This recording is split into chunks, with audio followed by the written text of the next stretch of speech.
Okay, when we talk about that anymore. When we first started planning this session, we came up with some ideas and thought, what should we talk about in the way of safety? And Gary quickly said, well, wood toxicity, and Bill said, well, I could talk about dust collection control, and we talked about it, and it's like, is there anything else? And I thought just a general lathe safety topic was a good add-on to the evening. So I'm going to just cover a bit of general topics about wood turning safety, and a few little tidbits of information, most of them learned through direct experience, fortunately without permanent damage to me or equipment, but a few of them were in fact decidedly surprising when they happened. All of us, even if we make some money at it, do wood turning because we enjoy it. It's fun and we want to keep doing it. And so a serious accident in your workshop can not only end that turning session, it could potentially end your turning activity for the rest of your days. So it's critically important that we think about safety. But I think if we're all honest, often safety is one of the last things we think about. We go down to the workshop, we think about what we want to turn, we search around in the big stack of wood for something that we want to use as a blank, and we throw it on the lathe and get started without ever thinking about, is what I'm doing safe? Have I looked things over? Have I got properly prepared for this? And so we really need to make safety part of their mindset in our workshops and part of the way that we work. So this is the only part of the evening that has homework. This is just a little questionnaire. It's a self-assessment. You can take this home. I encourage you to take it home, go down to your workshop or out to the shed sometime with a pen and a cup of coffee and honestly fill it out. Nobody's going to check it except you, but hopefully it will get you thinking about some things and the way you do wood turning in your shop. So, and the other guys have talked about resources, and there's certainly a whole host of resources on turning safety and workshop safety. Many of them are just an introductory chapter in various books, and there's actually relatively few good compilations of safety. But one good source of that is the American Association of Wood Turners, who have a safety guidebook. This is a free download off their website for anyone, whether you're a member or not. As a great little overview. They also have a much heftier book on lathe safety. But this is a great overview, covers everything from basic lathe setup to things to think about when acquiring your first lathe, and just even a little mental checklist to go through before you flip the switch and turn the lathe on. And so we'll have, for all the resources that we mentioned tonight, we'll make sure there's links in the website so that you can see those things. So the first thing to think about in terms of lathe safety is the place where your lathe is located. Your workshop. Is the workshop safe to work in? And by that we mean, is it clear and unobstructed? Is the place where you're working clear of tripping hazards? I cannot say that of this situation up here. There's a few power cords and video cables and other things running around. But a great rule of thumb is to stand as you normally would at your lathe and take one of your longer handled gouges in your hand and just simply stand and turn right around and make sure that you can completely move it around without hitting anything. If you're hitting something, that's potentially a hazard, because depending on what you're turning and what stage you're at turning it, you may need to move around a fair bit. So you want to make sure there's nothing on the floor that you're going to trip on that's going to catch your feet or cause any slips. And that is an issue where sawdust building up on the floor, particularly if you have, like me, a painted concrete floor. They can become quite slippery, especially with a bit of fine dust on them. So think about the general setup of your lathe area in your workshop. Are the tools you're going to need handy? Is it easy to get to? And there are simple rules. If you're designing a kitchen, for example, you want to have the stove, the fridge, and the sink roughly in a triangle, because that's where all your activity in the kitchen is going to be happening. And so similarly for your lathe, you're going to want to have where your turning tools are, and your grinder, and your accessories and other things that you need, all handy and just readily accessible around the lathe. Your wood stock doesn't need to be nearby. You can walk across the workshop to get another blank if you need something like that. Lighting is important. You need to be able to see what you're doing and see well. So I highly recommend making sure that you've got a light directly over your lathe. A couple of years ago I added one of those relatively new LED fluorescent light fixtures. Contradiction in terms, but they look like a fluorescent fixture, but it's actually an LED tube. They're much brighter than a standard LED tube. And I found the standard of my finishing, particularly my sanding, went way up when I added a lot more light over my lathe. And getting my glasses prescription checked helped a lot in the final finishing stages. I won't ask for a show of hands, but how many of you have a first aid kit in your workshop? I didn't ask for a show of hands. This is a self-evaluation night. No embarrassment. I have a ready supply of Band-Aids. Yeah, exactly. Oh, mine's on that bag. He's in a paper bag. Yeah, if nothing else, you know, many of the tool vendors sell just small compact first aid kits. I like this one with the handle that has screw holes. You can have it mounted on the wall where it's handy because it needs to be visible, it needs to be accessible, because the last thing you want to be doing when you're got a significant bleed on your hands is wondering, where the hell is that safe first aid kit? Norm? The other thing is, it's a sealed box, it's not full of sawdust. Yeah, although mine collects enough sawdust on top, by the moment you open it, it's going to be pretty full of sawdust. But that's a good point. You don't want to. The blood will clog all that up as well. And actually, in spite of Gary's talk about wood toxicity, a handful of sawdust, if nothing else is available, it makes it a pretty good way to deal with some bleeding. If it's a fine slice, CA glue works great. Yeah. Although I've had difficulty using CA on active bleeds because the blood tends to push the glue off. But like I said, first-hand experience. Fire extinguishers. Do you have a fire extinguisher in your shop? Mm-hmm. If you do, when was the last time you checked it for? Last month.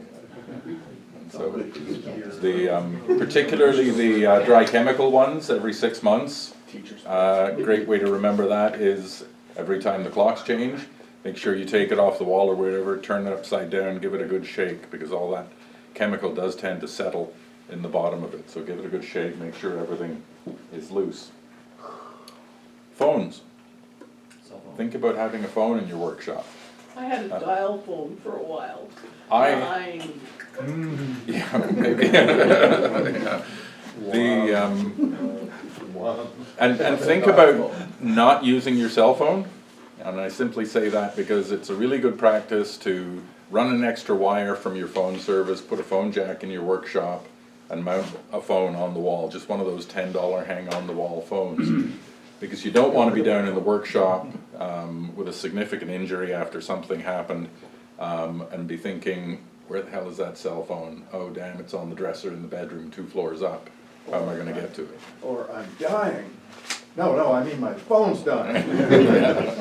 Yeah, or be dying and to realize your phone is dying too. So those are all good things. The other thing I keep handy near my lathe is a flashlight. Last time you checked. Okay, there's a flashlight. Okay, certainly use new batteries. Depends on your situation. I live in a rural area at the end of a dead-end road, and we lose our power fairly regularly. And I once had, and I tend to do a lot of my turning in the evenings, even though I've got small windows in a basement workshop. Once had a very interesting experience because it was stormy outside, there was nothing much to do outside, so I was down in the workshop doing a bit of turning, and I was sort of deep into hollowing out a vessel, listening to the wonderful chatter of the tool cutting away inside, and suddenly everything went blank. And the only sound I heard was a loud thunk because in going black, I had managed to rip the blank clean out of the chuck, just as the power had gone off. Probably due to the surprise of everything suddenly going black.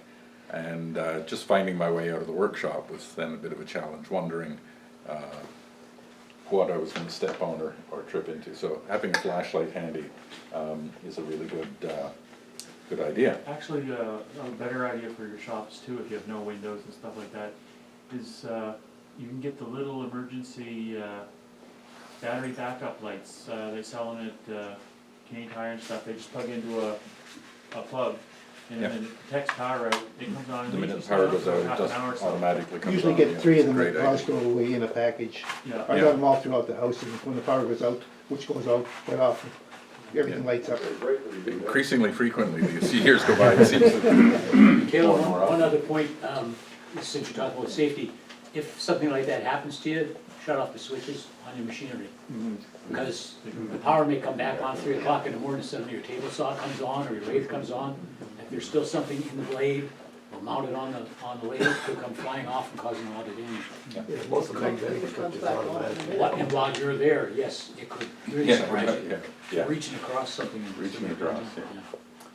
So, in terms of your actual lathe setup, in order to make sure that things are safe, think about the turning area, where you're going to be siting your lathe in your workshop, if it's handy, and making sure that you've got lots of room around. Depending on the kind of turning you're doing, you're either going to be, if you do a lot of spindle turning, you're going to be moving a lot side to side, so make sure you've got lots of room. And you're going to be wanting to move around the lathe as possible. Although many of us that have smaller shops are not going to have the lathe out in an open area. We're going to have it somewhere up against a wall somewhere, which can create one potential problem that I'll get to in a few minutes. When you're setting up your lathe, make sure you follow, if it's a new purchase, make sure you follow the manufacturer's instruction, get everything bolted together and screwed together adequately. Think about, particularly with the smaller lathes, like these guys are the very small MIDI lathes, some way of adding ballast so that you can actually increase the mass of the lathe. That'll help to dampen down vibrations and prevent the thing from moving around on the floor over time as you're working with it. And some lathes actually come with anchoring systems that you can bolt them into a concrete or wooden floor so that they're not going to move anywhere. Particularly if you're turning larger pieces, and when you're first getting them started off, if they're out around and uneven, you can have quite significant vibration even at very low speeds.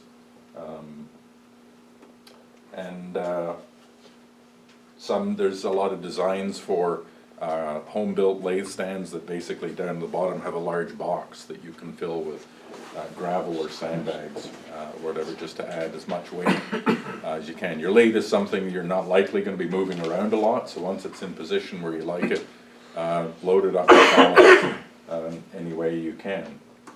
The other thing to think about is the ergonomics, as Bill and others have mentioned.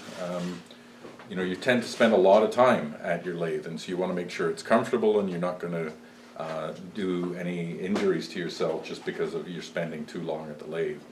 So things like the height of the spindle that it's turning at. Most equipment in your workshop should be sized for you, for your body. We're all different heights and sizes, and so you want to make sure that the spindle height is at a position that is not going to have, if it's too high, you're going to have your arms up here constantly, you're going to have a lot of neck and shoulder strain. If it's too low, it's going to be difficult to control tools, or you're going to tend to lean over and spend a lot of time bent over. So generally for most people, you'll be most comfortable if the spindle height, if you're standing relaxed, it should be somewhere just about your elbow, and definitely no lower than your belly button. Especially if, like some of us, your belly button's a little lower than it used to be. But the elbow makes a good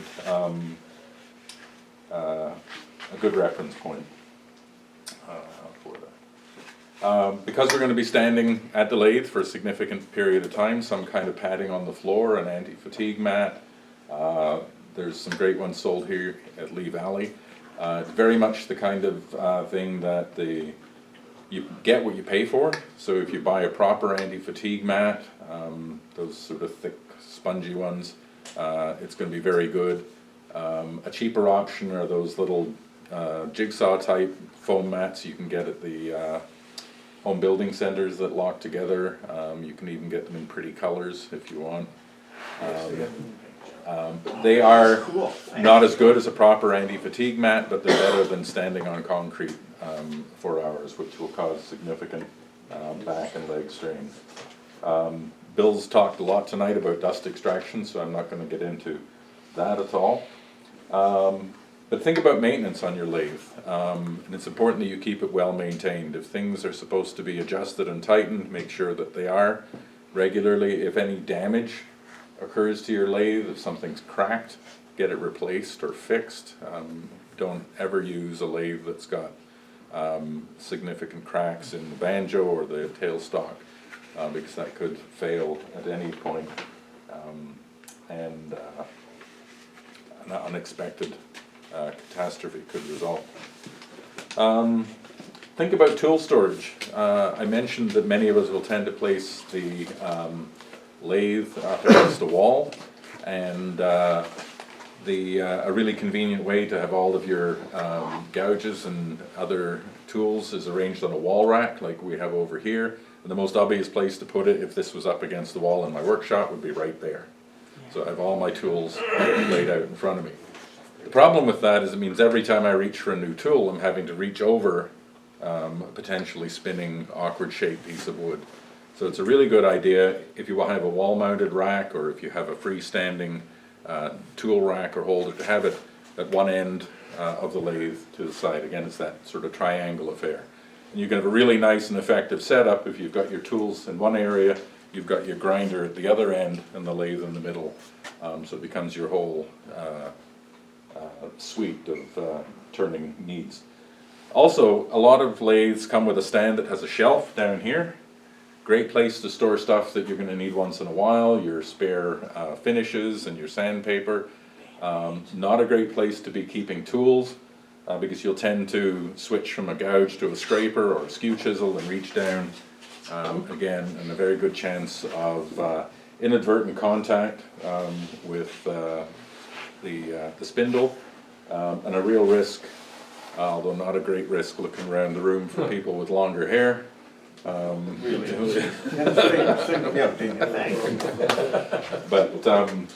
yeah, that's why I have it like this. It's just lathe safety is what it's all about. So when you're preparing to turn, make sure that you've thought through the whole process. So you want to make sure that the work you're going to be doing is well secured on the lathe, that your work area is clear. And in terms of securing work, I'll get into a little more detail about that.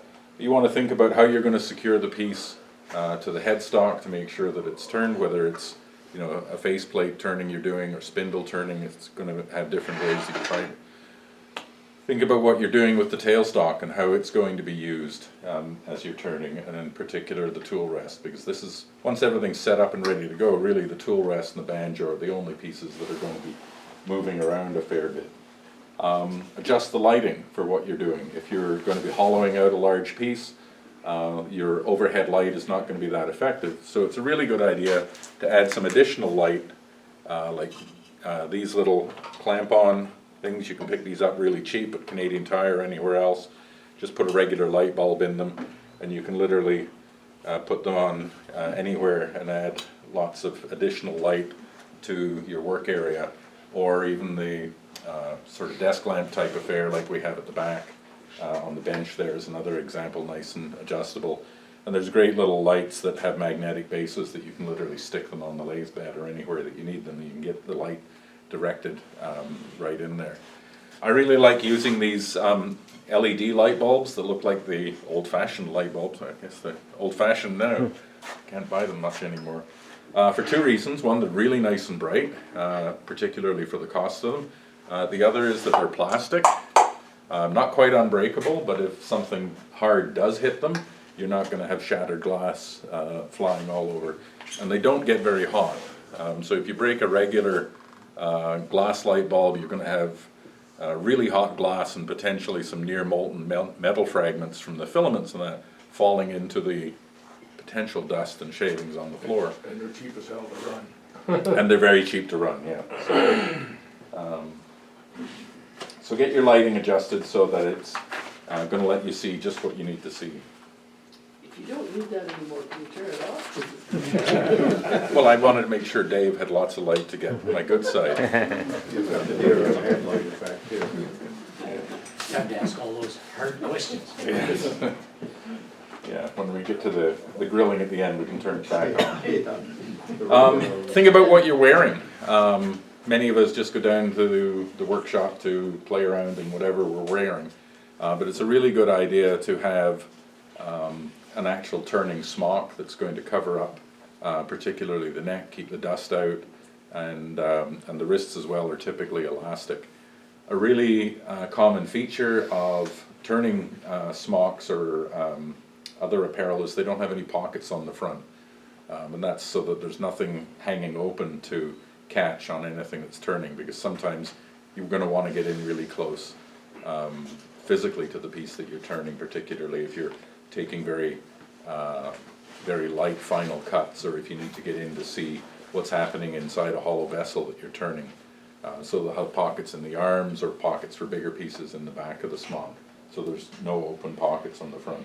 It also avoids having to dig out those handfuls of wood shavings out of all your pockets at the end of the session.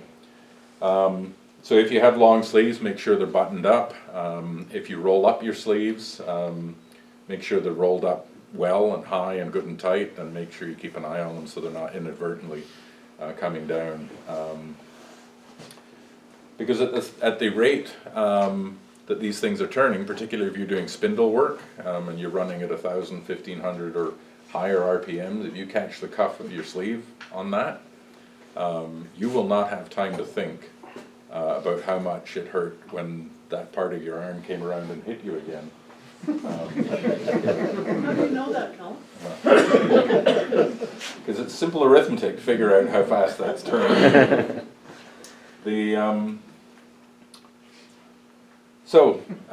Safety gear, probably the most least popular piece of any job that we're going to be doing is the safety gear, because it's the kind of thing that often feels cumbersome and gets in the way.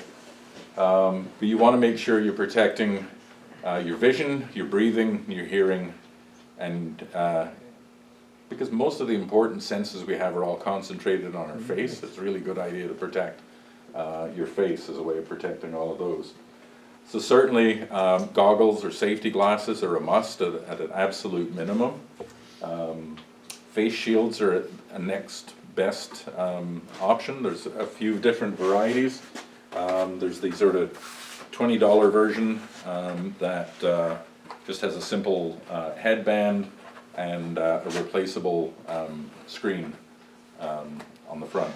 These are great, particularly for keeping the chips at bay. One downside to these is that the screen itself is very flexible.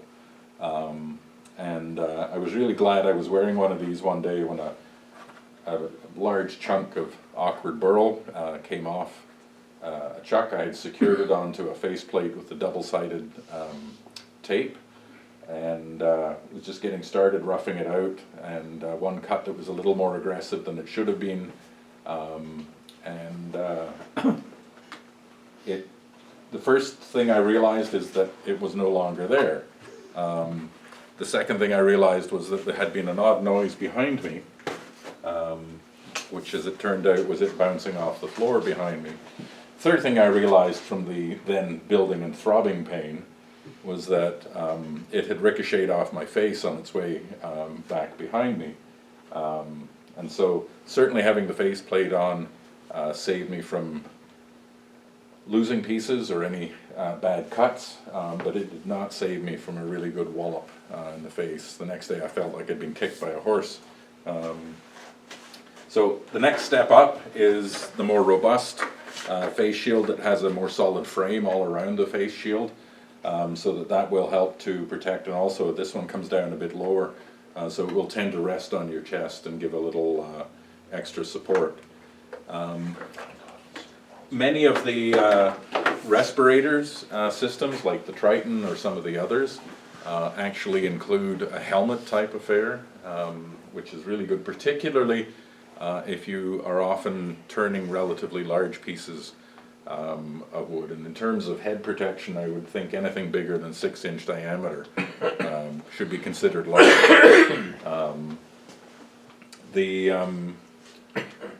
How are those helmets for dust collection? Or, you know, dealing with dust? Like they, not collection, but avoidance? The gentleman sitting next to you can tell you exactly, because he owns one. Yeah, I've got one that I actually got here. It was the one we did a raffle on. I Right. paid $10 and won a $300 plus Triton powered. It's got the hearing protection. It's got a good heavy shield similar to the one down below. It comes right down and closes. It has a hood that goes around the bottom with the drawstrings, so it totally cuts the dust rate. It's self-powered, so there's a belt. The battery's in the back, rechargeable belt, and it actually blows cold air. Like in summer, it's great because it's blowing cool air all the time it's doing it. So it's fantastic. Well, except the caveat to that is I have one of those and I never use it because it hurts my back. Because I'm, Put it on your hand.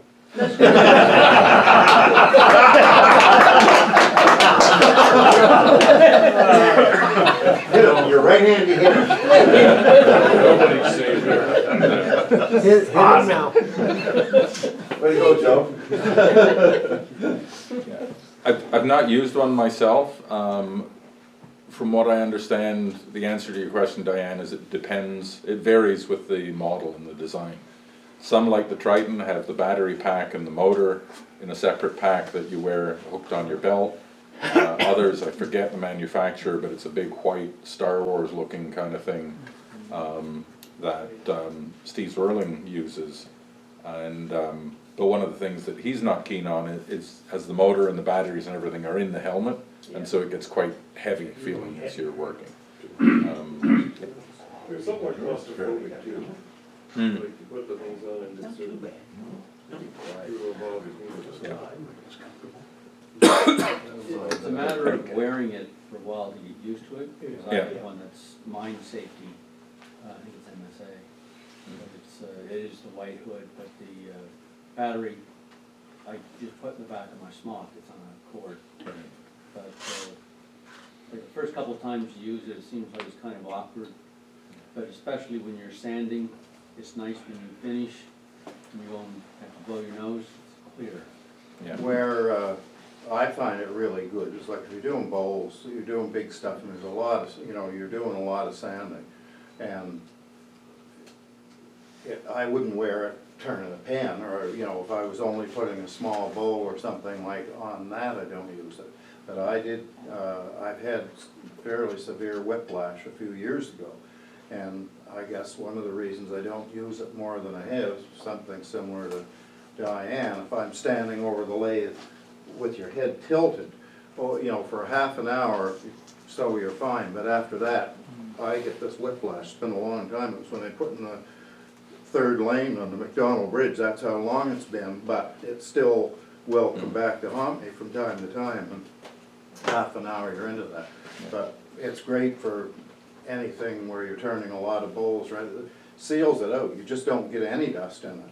And like it's cool, you've got a good heavy substantial face shield. You've got the ear muffs, so they're right there, but if you don't want them, they'll flip over so you don't get it. So covers all things in one thing. That was, I think the price is on the box, it was $348 plus tax or something, and that's just like new.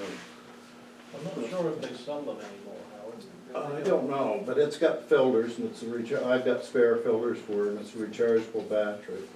I found, I have one, and I found the belt pack couldn't generate enough air to satisfy me. It was minimal. So I modified it. I took a pipe, of course, and Of course you can. attached it to a fan with a HEPA filter on it, and I get a lovely blast of air now. Yeah. 22 horsepower bin.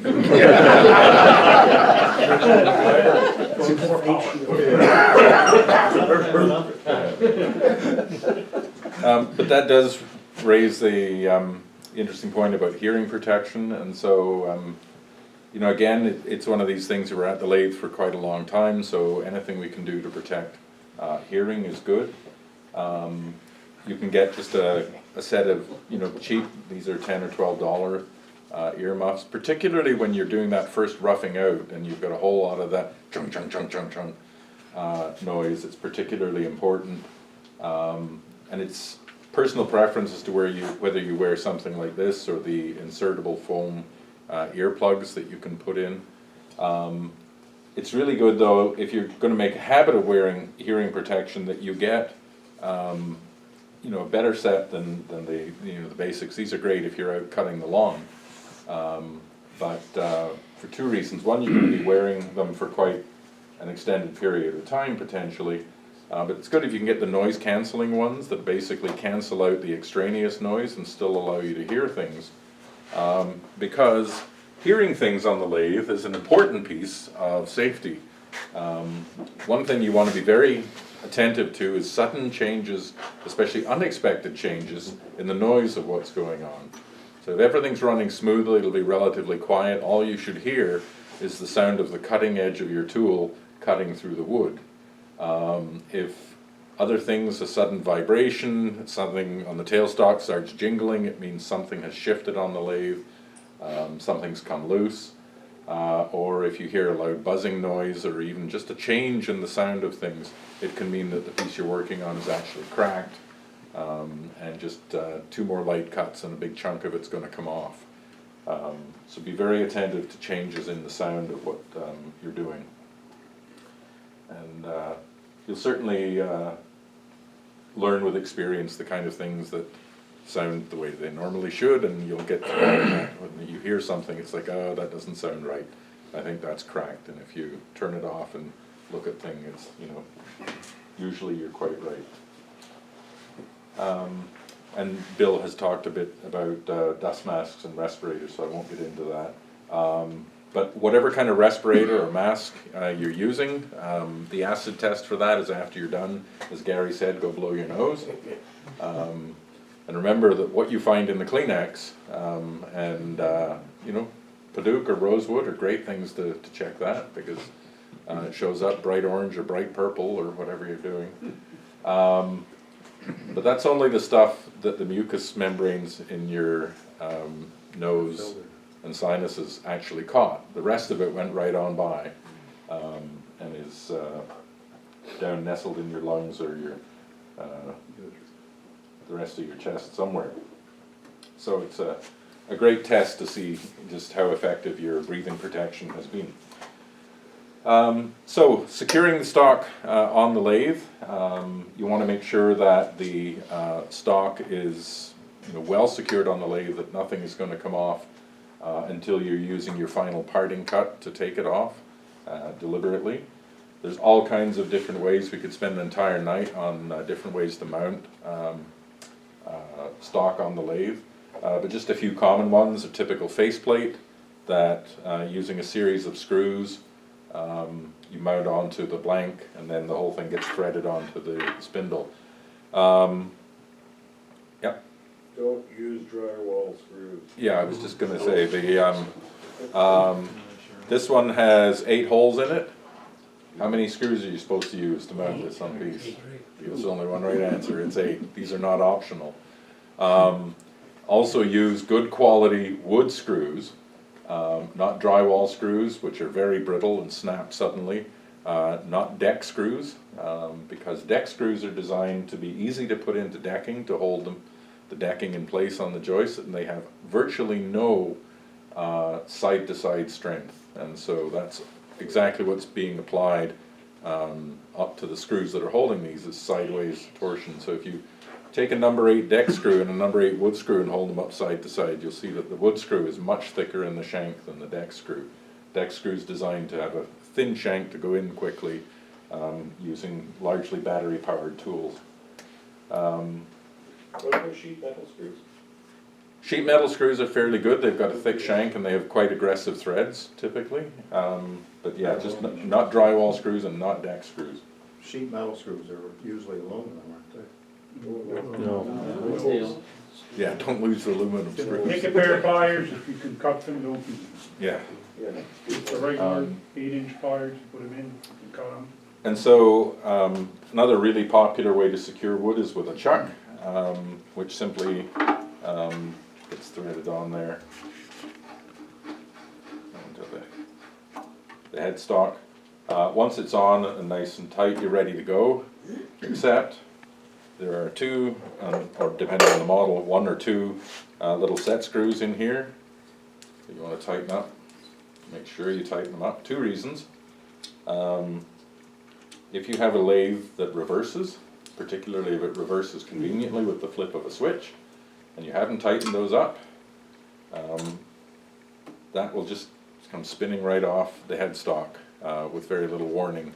And not only do you have a piece of, a 10-pound piece of wood that's now free and moving, it's got a 12-pound chuck attached to it, which is now bouncing around on your shop. So you don't want to risk damage to the chuck or your floor or your person.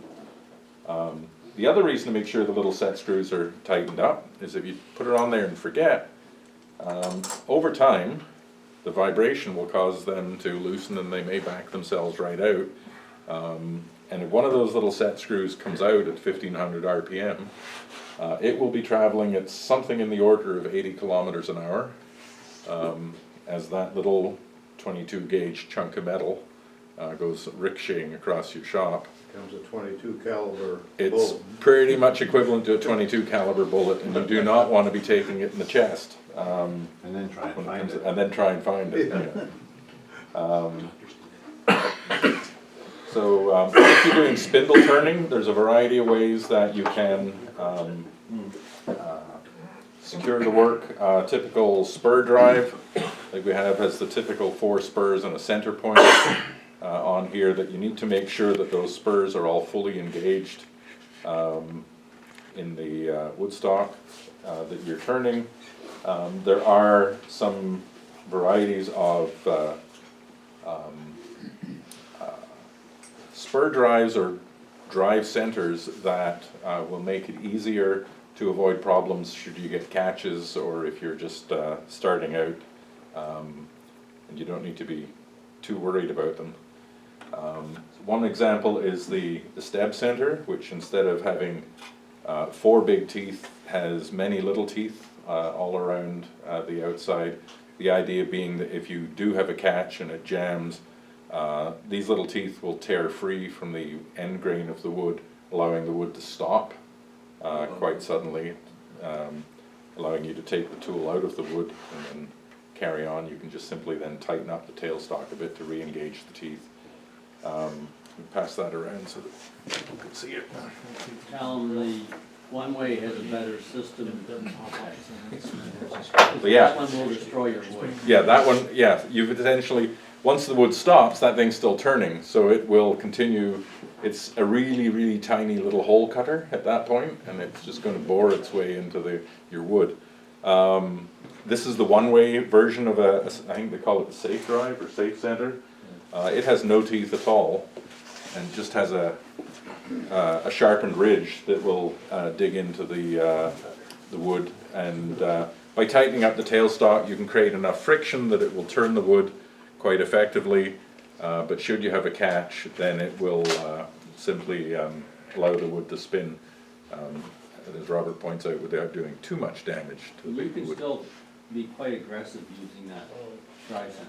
Oh yeah, it's surprising the amount of drive you can get with just pure friction. And And the sensors in those are both spring loaded. yes, All your force is on that ring. yeah.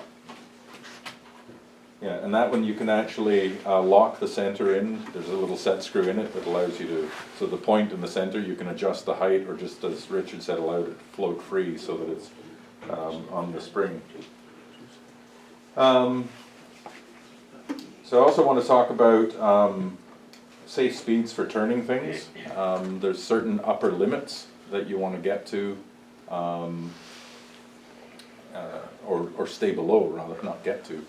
If you're turning things, certainly for If you're spindle turning for narrow spindles under an inch or so, pretty much just about anything that your lathe can do, 2,000, 2,500, 3,000 RPM is fine. As you get into bigger and bigger diameter things, you want to drop that speed down so that by the time you're up to say a 3-inch spindle, you want to be under 1,500 RPM. And basically, it's just a case of thinking about, because as the circumference or diameter of something increases, then the amount of wood that's going past your tool is increasing. And so if you don't back down the speed, then the surface speed of that wood that's going by is going to be increasing at a dramatic rate. If you're dealing with bigger pieces, you're doing bowls or other faceplate turning, there's a handy formula that you can use where basically the I'll just take pieces of it, don't worry. So your maximum RPM is equal to 6,000 over the diameter of your piece in inches. So if you're dealing with, say, a 10-inch blank, you can actually go between 6,000 and 9,000.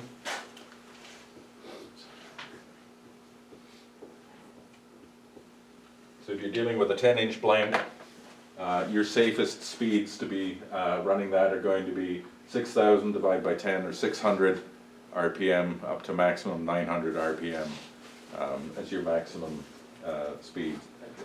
And so, for example, if you just do the arithmetic, that 10-inch blank, the edge of it as it's coming around, where it's passing the tool rest, if you're running that 10-inch blank because you're pretty confident what you're doing and you want to get really nice smooth cuts, and you're running your lathe at 2,000 RPM with a 10-inch blank on there, that surface of that wood is traveling at about 97 kilometers an hour.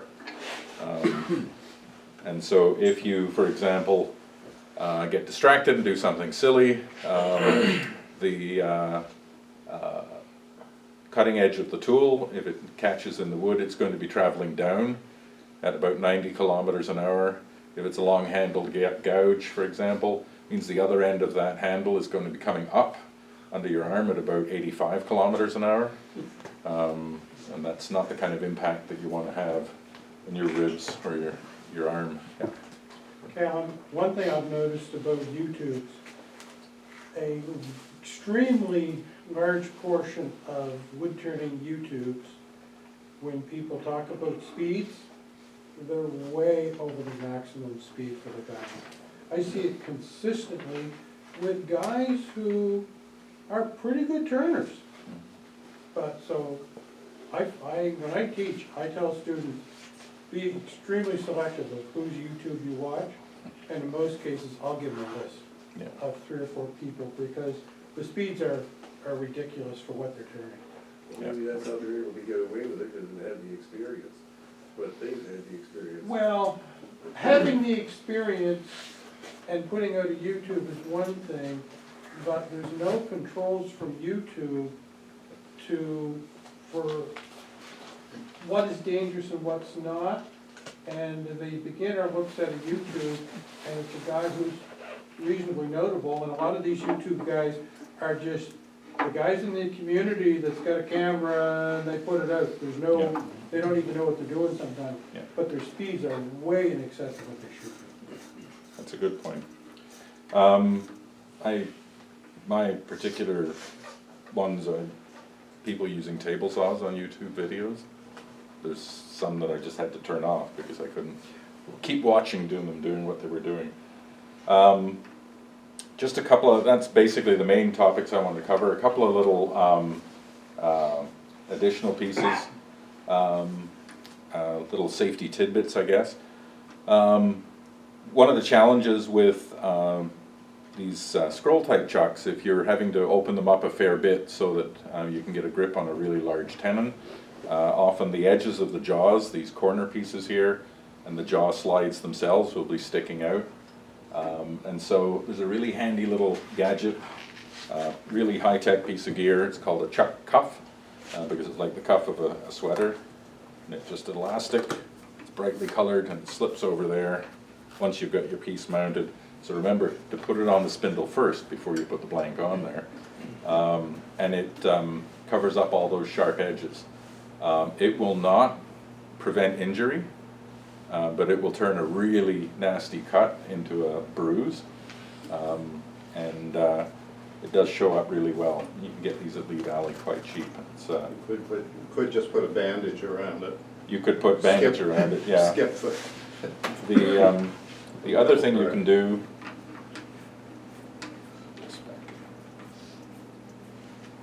is, particularly if you're going to be turning something with corners on it, so you're not going to start with a piece of round stock, you're going to leave the corners on there, is you can simply just take some bright colored flexible tape,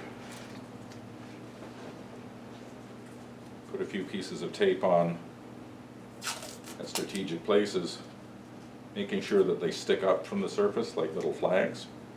And these are basically flags in that when this thing is turning, you won't see them, they'll just become a green blur, but you will feel them just a moment before you feel oak. So it's a great little warning that you're about to get bit. And so those are really easy, replaceable and very easy to make. If you're using pieces in the headstock that things like a Jacob's chuck, which is basically your drill chuck on a Morse taper shaft. Anything that you're putting into the headstock with a Morse taper on it will have a tendency to just want to fall out. And so, he said unable to get it out. And so all of them will have a threaded hole in the end, and that's for a drawbar, which is basically just a threaded rod. 1/4 20, I think is the thread. Yeah, they're typically 1/4 20 threads on North American made pieces. They're sometimes metric, 6 millimeter often.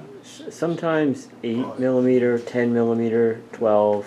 Yeah, so it can vary. Make sure it's threaded all the way in. And this simply passes right through the headstock, and then using a threaded knob or nuts, you can simply then tighten that right up, and that's going to make sure that that's not going to come out until you want it to come out. If it's an accessory you're using in the tailstock, you don't need to worry about that because the pressure you're putting on it with the tailstock is going to prevent it from coming out. The one exception to that is if you are boring out the center of something with Forstner bits and you've got a lot of chips inside, you need to be careful as you're drawing it out that the friction inside doesn't pull the whole thing out. So just keeping a hand on it as you back the thing out is going to be how are you going to get that? And so the last thing I wanted to touch on tonight is some surprises that you can get occasionally depending on what you're turning. So if you're turning things like acrylic for pens and that, you've got to watch for those. You don't get chips or sawdust off of the acrylic. You tend to get long strings of acrylic, which can really tend to wrap up around things and get in the way. So be careful of those getting wrapped around things like the tools. Yeah. Speaking of acrylics, one thing to also watch for if you're turning large chunks of plastics is static buildup. Mm. I've turned large pieces of PVC, and I built up charges that literally gave me quite a shock. I had to put a grounding wire across my lathe. Yeah, good point. And so that's anytime you've got something that is non-conductive, that is moving past something that is conductive, you have a really good chance of building up static electricity. That's why it builds up in the ducts. So if you've got air passing by, passing through a duct, particularly plastic ducts, they'll build up a lot of static. And so similarly, you can get surprises. This is a Banksia pod. It's the flower head of an Australian shrub. So every one of these holes in the side will have a tubular flower growing out of it. They make really interesting turnings because it's looks like wood, but it's not really wood. Really interesting patterns on the inside. Two issues with these is just underneath the bark, there's a layer of red fuzz, which gets absolutely everywhere and itches like fiberglass when it gets inside your clothing. The other thing is that every one of these holes had a flower. So down in the bottom of every hole there's a seed. And the seeds are flat and shaped like an arrowhead with a very sharp point at one end. And often, they're not so bad when you're turning the outside, but if you start to hollow those things, the seeds start to come loose. And they can do a remarkable job when they contact your skin. So that's it, basically safety. Norm? On the one-way chuck, they do have a small pin on there so you don't overextend the jaws. I don't know about the other ones, but I've heard stories of trying to get that last little bit on there to get the big blade on there, and the jaws will come out. One of those flying across the room is no fun either. Sorry, I'm gonna have to cut off any more questions. We're gonna have to do the draw, we're gonna have to do show and tell, so I'd ask you to buy your tickets from Norm quietly over the next little while. We'll immediately start show and tell, and then we'll draw the tickets. Thank you, Calum. Yes, thanks, Calum.